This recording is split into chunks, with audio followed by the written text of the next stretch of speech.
So in this video, we're going to talk about how to simplify roots.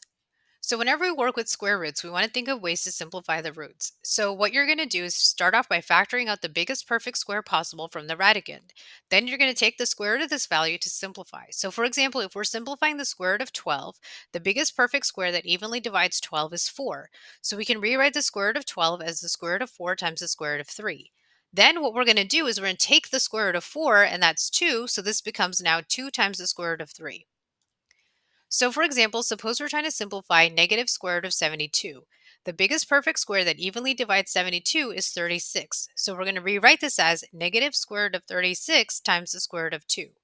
So the square root of 36 is 6, so this is now going to become negative 6 times the square root of 2, and that's the fully simplified answer. So here it asks the square of a whole number is between 2100 and 2500. The number must be between what two numbers?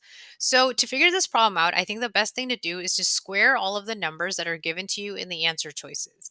Then we're going to figure out where this range is going to occur. So if we have 35 squared, that's going to be 1225.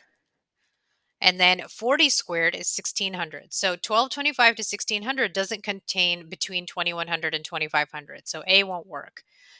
In B, we have 40 squared, which is 1600.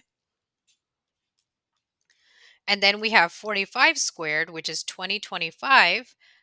And this range is not going to contain between 2100 and 2500, so that answer choice is not going to work.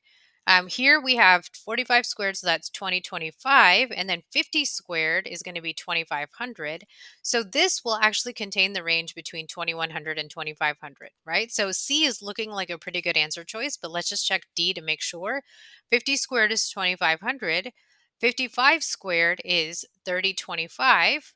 But that is going to be bigger than the range from 2100 to 2500. So C is actually the best answer choice.